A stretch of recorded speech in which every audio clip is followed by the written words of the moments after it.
નમસ્કાર વિદ્યાર્થી મિત્રો, નગર પ્રાથમિક શિક્ષણ સમિતિ ભાવનગર સંચાલિત શ્રી ગૌતમ બુદ્ધ પ્રાથમિક શાળા નંબર 55 ફુલસરમાંથી હું ભગીરથસિંહ ચૌહાણ આપ સૌનું ફરીથી આજના વર્ગમાં હાર્દિક સ્વાગત કરું છું.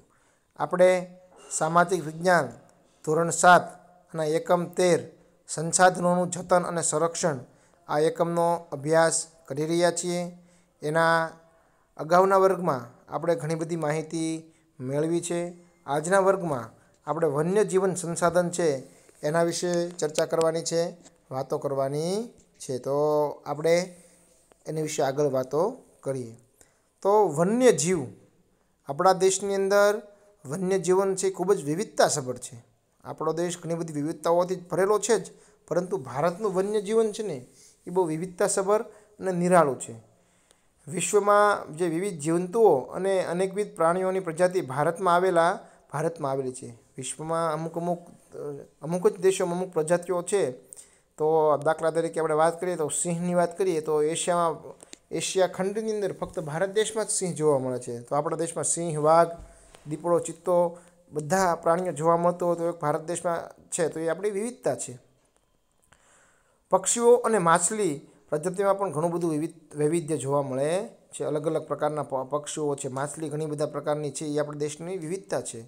સરીસૃપો, સસ્તન વર્ગના અને ઉભયજીવી પ્રાણીઓ પણ ભારે વિવિધતા જોવા મળે છે. તો આ ઘણા બધા પ્રાણીઓ છે એ અલગ અલગ પ્રકારના એના લક્ષણો છે એનો છે. તો એના વિશે ઘણી બધી વિવિધતા આપણા દેશમાં જોવા મળે છે. તો એના વિશે આપણે ચર્ચા કરીએ કે ભારત દેશમાં કયા રાજ્યમાં કયા કયા પ્રાણીઓ જોવા મળે છે, એની શું વિશેષતાઓ છે એ આપણે જોઈએ. તો સૌથી પહેલાં ઉત્તર ભાગમાં જમ્મુ કાશ્મીર અને લદ્દાખની અંદર જો વાત કરીએ આપણે કે જ્યાં ખૂબ જ ઠંડો વિસ્તાર છે, ત્યાં વાતાવરણ ખૂબ જ ઠંડુ રહે છે, એમાં કાશ્મીરી મૃગ, જંગલી બકરીઓ જોવા મળે છે. જો ખૂબ જ ઠંડો વિસ્તાર છે તો એની અંદર કાશ્મીરી મૃગ અને જંગલી બકરીઓ જોવા મળે છે. ઉપરાંત ઉત્તરાખંડ, કર્ણાટક, કેરળ, અસમ રાજ્યોમાંથી હાથી જોવા મળે છે. આપણે અહીંયા ભાવનગરની વાત કરીએ તો આપણે હાથી છે એ રથયાત્રામાં જ આપણને જોવા મળે છે. તો જ્યાં ઉત્તરાખંડ, કર્ણાટક, કેરળ અને અસમની અંદર એના જે અભયારણ્યો છે રાજ્યોમાં, એમાં હાથીના પણ અભયારણ્યો આવેલા છે. હવે પછી વાત કરીએ તો એક શિંગી ગેંડો એ ભારતનું વિશિષ્ટ પ્રાણી છે. વિદ્યાર્થી મિત્રો, તમે ડિસ્કવરી ચેનલની અંદર જોયું હશે કે ટીવીમાં પણ ઘણી વખત જોયું હશે, અથવા તો આપણે અહીંયા કેવડિયા કોલોની જે સફારી પાર્ક બન્યો છે બહુ સરસ મજાનો, એમાં અલગ અલગ પ્રકારના આવા સરસ પ્રાણીઓ છે. તો એમાં પણ એક શિંગી ગેંડો રાખેલો છે. જો તમે ક્યારેક જાઓ તો આ બધા પ્રાણીઓની મુલાકાત લેવા જેવી છે. તો આ એક શિંગી ગેંડો છે ભારતનું વિશિષ્ટ પ્રાણી છે. આપણને ખ્યાલ છે ગાય, ભેંસ, બકરી એ બધા બળદ છે એને બે શિંગ હોય છે. જ્યારે એક ગેંડો છે ને એક શિંગી વચ્ચે આપણે કેમ નાક સાઈડ કપાળમાં હોય એમ એક શિંગડું જ છે એને. તે ક્યાં જોવા મળે છે? તો અસમ અને પશ્ચિમ બંગાળના દલદલી ક્ષેત્રોમાં વસે છે. ક્યાં જોવા મળે છે?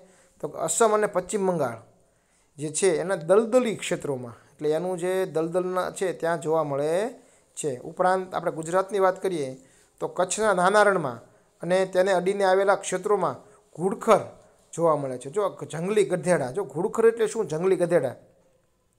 અહીંયા સરદાર સરોવર જે કેવડિયા કોલોની જે સફારી પાર્ક બન્યું છે ત્યાં ઘુડખર પણ છે.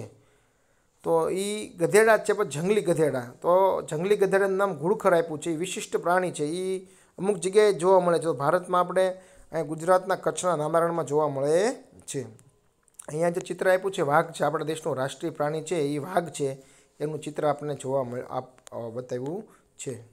ત્યારબાદ આપણે જોઈએ તો ભારત એક એવો દેશ છે, મેં પહેલાં પણ તમને વાત કરી હતી કે ત્યાં સિંહ, દીપડો અને વાઘ આ ત્રણેય પ્રાણીઓ જોવા મળે છે. ખૂબ જ અગત્યની મોટી વાત આપણા માટે કહી શકાય કે ઘણા દેશમાં સિંહ જોવા મળતો હોય તો ઘણા દેશમાં વાઘ જોવા મળતો હોય, બધા ન હોય સાથે. તો આપણા દેશમાં તો સિંહ, વાઘ અને દીપડો આ ત્રણેય જોવા મળે છે. તો સિંહની વાત કરીએ તો સિંહ છે એ આપણા ગુજરાતના ગીરના જંગલોમાં, આ યાદ રાખજો, ઘણી વખત પૂછાય છે સિંહ કયા અભયારણ્યમાં જંગલમાં જોવા મળે છે? તો ગીરના અભયારણ્ય જંગલમાં જોવા મળે છે. વાઘ જે છે એ પશ્ચિમ બંગાળ, મધ્યપ્રદેશ, મહારાષ્ટ્ર, કર્ણાટક, રાજસ્થાન, હિમાલયના ક્ષેત્રોમાં જોવા મળે છે વાઘ.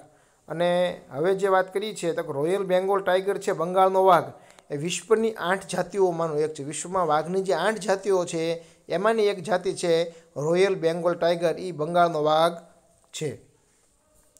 હવે રીંછની વાત કરીએ. જો આપણને અહીંયા ચિત્ર બતાવી છે રીંછ, એને હિન્દી આપણે ભાલું કહીએ છીએ હિન્દીમાં. તો દાંતા, જેસોર, વિજયનગર, ગુજરાતના ડેડિયાપાડા અને રતનમહાલ વિસ્તારમાં રીંછ જોવા મળે. રીંછ એક એવું પ્રાણી છે વિદ્યાર્થી મિત્રો કે એ આપણને કેમ દુઃખ થાય તો આપણે રડીએ છીએ, તો એ માણસની જેમ રડે છે. આપણને એમ થાય કે આ કોઈક માણસ રડે છે કે શું, તો રીંછ છે એ રીતે રડે છે. એ તમને વિશેષ માહિતી માટે. તો ગુજરાતમાં ડેડિયાપાડા અને રતનમહાલ જે છે એમાં રીંછ જોવા મળે છે.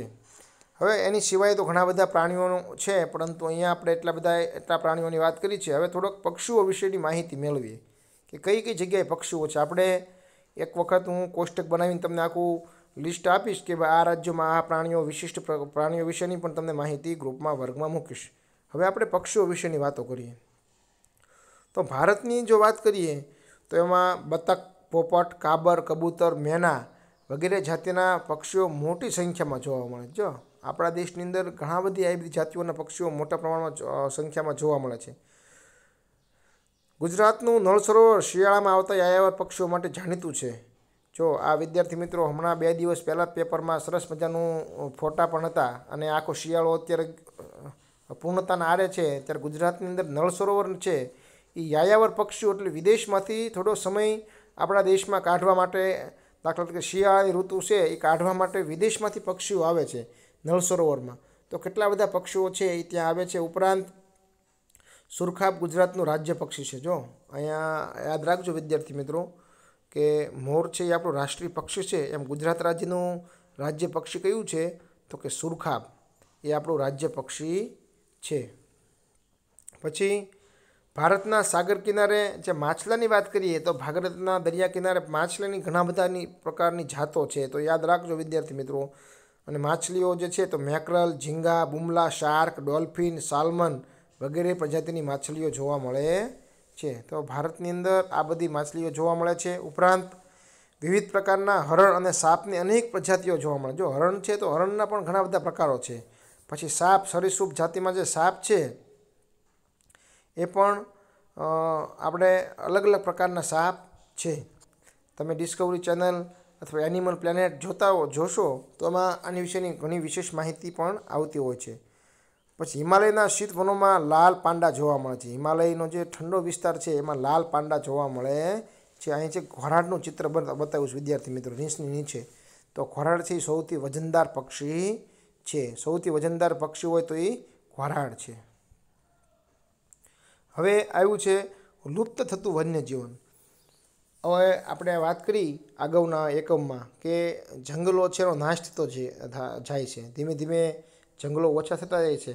તો એની સાથોસાથ આ બધા પ્રાણીઓ છે એ પણ લુપ્ત થવાના આરે છે. એટલે આખા વિશ્વમાં અથવા આપણા ભારત દેશની અંદર વાત કરીએ તો અમુક જ પ્રાણીઓની માત્રા લિમિટેડ છે. એટલા પ્રમાણમાં તે દાખલા તરીકે ગુજરાતમાં સિંહની વાત કરીએ તો 400 આસપાસ સિંહ છે. હવે સંખ્યા એની વધી છે તો એટલી જ સિંહ છે આખા ભારતની અંદર, બરાબર. લાલ પાંડા છે બહુ ઓછા છે. ઘડિયાળ, મગર જે છે એટલી જ છે. ગંગી ડોલ્ફિન છે એ પણ ખૂબ ઓછી માત્રામાં છે. અને જળ બિલાડી છે એ પણ ઓછી માત્રામાં, કારણ કે ધીમે ધીમે એ ઓછી એટલે લુપ્ત થવાના આરે પ્રાણીઓ છે એની વાત આપણે કરવાની છે. ગુજરાતના જંગલોમાંથી વાઘ અને ભારતના જંગલોમાંથી ચિત્તો લુપ્ત થયેલ છે. જો ગુજરાતમાં વાઘ પહેલાં હતો, પરંતુ હવે ગુજરાતના જંગલોમાં વાઘ જોવા મળતો નથી. અને ભારતના જંગલોમાંથી ચિત્તો લુપ્ત થઈ ગયો છે. કેટલાક પક્ષીઓ જેમ કે ચકલી, ગીધ, સારસ, ઘુવડ, ઘોરાડ, ઘડિયાળ, મગર, ગંગી ડોલ્ફિન જેવા પ્રાણીઓ લુપ્ત થવાના આરે છે. જો ચકલીની વાત કરીએ વિદ્યાર્થી મિત્રો તો પહેલાંના સમયમાં ચકલી છે, ચોમાસાનો સમય હતો તો પીળી ચકલીઓ બહુ ખૂબ જ જોવા મળતી, હવે ખૂબ જ ઓછી જોવા મળે છે. પછી ગીધ જે છે મોટું મોટું પક્ષી છે, સારસ છે, ઘુવડ, ઘોરાડ આ બધા ખૂબ જ ઓછા જોવા મળે છે. તો અહીંયા જે ચિત્રો આપ્યા છે એ ઓછા જોવા. ગુજરાતની જે નર્મદા, તાપી, સાબરમતી વગેરે નદીઓમાં જોવા મળતી જળબિલાડી સંકટમાં છે. જો એ ચિત્ર બતાવ્યું જળબિલાડી, તો ગુજરાતની તે મુખ્ય નદીઓ છે નર્મદા, તાપી, સાબરમતી, એમાં જળબિલાડી જોવા મળે છે. હવે સંકટમાં છે કારણ કે એને પ્રદૂષણ, લોકોની અવર જવર એના કારણે હવે એનું જીવન જીવી શકતા નથી, કોઈ શિકાર કરતું હોય એટલે જળબિલાડી ખૂબ જ ઓછી માત્રામાં લુપ્ત થવાના આરે છે. હવે આપણે જોઈએ તો વન્યજીવોનું સંરક્ષણ કરવાની જવાબદારી આપણી છે. વન્યજીવો છે એનું જાળવણી કરવી એ આપણી જવાબદારી છે. તો એના વિશે જોઈએ કે સદીઓથી વન્યજીવોના સંરક્ષણ માટે કાયદા થતા આવ્યા છે. સદીઓ એટલે ઘણા વર્ષોથી 100 વર્ષોથી આગળથી આ વન્યજીવોના સંરક્ષણ માટે કાયદાઓ બનતા આવ્યા છે. આપણે જો વાત કરીએ તો સમ્રાટ અશોકે જીવનના સંરક્ષણ માટે કાયદાઓ કરાવ્યાની નોંધ ઇતિહાસમાંથી આપણને મળે છે. એ સમયે લખવાના સાધનો બહુ ઓછા હતા, શિલાલેખો હતા. એના આધારે તો એને શિલાલેખો અથવા એમાંથી એને વન્યજીવોનું સંરક્ષણ માટે કાયદાઓ બનાવે એની નોંધ આપણને મળે છે. તો પ્રાચીન કાળથી જ તે આપણા દેશમાં વન્યજીવોનું સંરક્ષણ થતું આવ્યું છે. આજે પણ તેની માટેના કાયદાઓ બનાવવામાં આવ્યા છે. મોટાભાગના રાજ્યોની વાત કરીએ તો સ્ટેટ વાઇલ્ડ લાઈફની રચના થયેલી છે. દરેક રાજ્યની અંદર મોટાભાગના રાજ્યોમાં સ્ટેટ વાઇલ્ડ લાઈફની રચના થઈ છે અને સ્વૈચ્છિક સંસ્થાઓ પણ તેને માટે કામ કરી રહી છે. વન્યજીવોના સંરક્ષણ માટે સ્વૈચ્છિક સંસ્થાઓ છે એ પણ ખૂબ જ કામ કરે છે. હવે આ બધું કામ થાય છતાં પણ વન્યજીવોનું સંરક્ષણ જોઈએ એવું થતું નથી. ઘણી વખત આપણને છાપામાં વાંચવા મળે છે કે શિકારીઓ દ્વારા એટલા કોઈ સિંહને મારી નાખવામાં આવ્યો છે, કોઈ જંગલી જે આપણે જે સંરક્ષિત પ્રાણી હોય એને મારી નાખવામાં આવ્યા શિકાર. કારણ કે અત્યારે માણસો લાલચમાં સિંહ, વાઘ જેવા પ્રાણીઓ છે એના નખ ખૂબ જ ઉપયોગી, ટૂંકમાં ખૂબ મોંઘી કિંમતે વેચાય છે. તો એ લાલચમાં ઘણા વ્યક્તિઓ છે આવું કામ કરતા હોય છે, પરંતુ એ એક ગુનો બને છે અને એની માટેના કડક સજાના પગલાઓ પણ લેવામાં ગુનો છે. છતાં પણ એવું થાય છે તો એને શું પગલાં લેવા જોઈએ આપણે. વન્યજીવો પર થતા અત્યાચાર અને શિકારની પ્રવૃત્તિને અટકાવવા કડક અમલ કરવો, એની માટેના કાયદાઓ છે. પણ ઘણી વખત જો અમલ ન થતો હોય તો એ પ્રવૃત્તિ ખૂબ જ કડક અમલ કરવો જોઈએ. જંગલના વન્યજીવોની ગણતરી સમયાંતરે કરવી જોઈએ. એ આપણે દાખલા ગુજરાતની વાત કરીએ તો સિંહોની જે વસ્તી ગણતરી થાય છે, આપણી વસ્તી ગણતરી સિંહોની પણ ગણતરી થાય છે. તો એમ વન્યજીવોની ગણતરી સમયાંતરે કરતા રહેવાથી આપણને ખ્યાલ આવે કે ભાઈ ઓલા વર્ષે કેટલા સિંહ હતા, આ વર્ષે વધારો થયો, ઘટાડો થયો, અથવા બીજા કોઈ પક્ષી પ્રાણીઓની ગણતરી કરીએ તો ખ્યાલ આવે. તો સમયાંતરે કરતી રહેવી જોઈએ. જંગલ વન્યજીવોને કુદરતી સંરક્ષણ પૂરું પાડે છે, તેથી જંગલોનો વિનાશ થતો અટકાવવો જોઈએ. અગાઉના વર્ગમાં પણ જોયું કે આ બધાએ પશુ પક્ષી પ્રાણીઓનું રહેઠાણ જંગલ છે. જો જંગલ જ નાશ પામે તો એનું રહેઠાણ નાશ પામે, આપોઆપ પક્ષી પ્રાણીઓ નાશ પામશે. તો જંગલોનું સંરક્ષણ કરવું એ ખૂબ જ જરૂરી છે. લોકોને વન્યજીવોનું મહત્ત્વ સમજાવી વન્યજીવન સંરક્ષણની સમજ પણ આપવી જોઈએ. જંગલમાં લાગતી આગને ડામવા માટે પ્રયત્ન કરવો જોઈએ. જો વિદ્યાર્થી મિત્રો, જંગલમાં ઘણી વખત આગ લાગે ને આપણે દાવાનળ કહીએ છીએ, તો ઘણી વખત આવતું હોય છે ઘણા જંગલમાં આગ લાગે છે. એના કારણે જંગલમાં આગ લાગે અને કાબૂમાં લેવી ઘણી મુશ્કેલ હોય છે. તો જંગલમાં જ્યારે આગ લાગે તો જંગલ વૃક્ષો તો નાશ પામે જ છે, પરંતુ એની સાથોસાથ એની અંદર રહેતા વન્યજીવો એ પણ મૃત્યુ પામતા હોય છે. તો એની માટે આ જંગલમાં આગ ન લાગે એની માટે પ્રયત્ન કરવા જોઈએ. અને આગને ડામવા લાગી હોય તો એને ડામવા માટે શું કરવું જોઈએ એ વિચારવું જોઈએ. વન્યજીવોને તબીબી સારવાર મળે તેવા પ્રયત્ન કરવા જોઈએ. જો આ વન્યજીવો છે એને તબીબી સારવાર, આપણે તકલીફ થઈ હોય તો આપણે દવાખાને જઈએ છીએ, એમાં વન્યજીવો છે એને પણ તબીબી સારવાર મળે એ માટે પ્રયત્નો કરવા જોઈએ. વન્યજીવોના સંરક્ષણના ક્ષેત્રોનો વિકાસ કરવો જોઈએ. પછી પ્રચાર અને પ્રસાર માધ્યમો દ્વારા જાગૃતિ આપણે લાવવી જોઈએ. પ્રચાર અને પ્રસાર માધ્યમોથી આપણે જાગૃતિ લાવવી જોઈએ કે ભાઈ લોકો આ પશુ પક્ષી પ્રાણીઓ છે એનું આપણે સંરક્ષણ કરવું જોઈએ. ઘણા વ્યક્તિઓ એને કારણ વગર આપણે જોઈએ તો ક્યારેક બધા માણસો સારા જ હોય છે, પણ અમુક લોકો મુશ્કેલીના કારણે એના આનંદ માટે કોઈ પશુ પક્ષી પ્રાણીઓને હેરાન કરતું હોય છે. તો ખરેખર એવું કરવું જોઈએ ને એવી જાગૃતિ લાવવી જોઈએ. વન્યજીવો સંદર્ભ વન્યજીવોની જરૂરિયાતો જેવી કે પાણી, ખોરાક, કુદરતી આવાસ પૂરતા પ્રમાણમાં મળે તે વ્યવસ્થા ગોઠવવી જોઈએ. તો જંગલની અંદર હવે જંગલ ખાતું પણ કાર્યરત છે દરેક રાજ્યની અંદર. તો ગુજરાતની વાત કરીએ તો દાખલા તરીકે સિંહ છે તો એની માટે જંગલની અંદર અમુક જગ્યાએ પાણી પીવાના પોઈન્ટ એને આપવા જોઈએ. અવેડા કર્યા હોય, કૂવો કર્યો હોય તો એને પાણી, ખોરાક અને એનો આવાસ મળી રહે એવા પણ પ્રયત્નો કરવા જોઈએ કે તેઓ સારામાં સારી રીતે જીવન જીવી શકે. તો વિદ્યાર્થી મિત્રો, આ વન્યજીવો જે છે સંરક્ષણ એ આપણી ફરજ થઈ પડે છે. તો આપણે કોઈ પણ પશુ પક્ષી કે પ્રાણીને કારણ વગર ખોટી રીતે હેરાન કરવા, મારવા ન જોઈએ. ઘણા લોકો આપણે આનંદ કરીએ તો ઘણા લોકોના ઘરમાં દરવાજામાં જ હોટી રાખી હોય એને સોટી, કે જેવો કૂતરો આવ્યો નથી કાંઈ ખાલી હાથે પાછો ન જવો જોઈએ, અને હોટી તો હોટી મારવાની જ તે, એવું ઘણા કરતા હોય. તો એવું કરવું જોઈએ નહીં. કોઈ પણ વન્યજીવન જે છે એને મારવું જોઈએ નહીં. તો આપણે દરેક વન્યજીવ છે અથવા આપણી આસપાસ રહેતા પાલતુ પ્રાણીઓ છે એને પણ કારણ વગર ખોટી રીતે આપણે મારવા, હેરાન પરેશાન કરવા જોઈએ નહીં. તો આજનો વર્ગ છે એ આપણે પૂરો કરીએ છીએ. આ જે વાતો જે કરી છે, ચર્ચા કરી છે, સ્વાધ્યાયમાં જોજો, થોડુંક યાદ રાખવાનો પ્રયત્ન કરજો. આજનો વર્ગ અહીં આપણે પૂરો કરીએ છીએ. અસ્તુ. જય હિન્દ.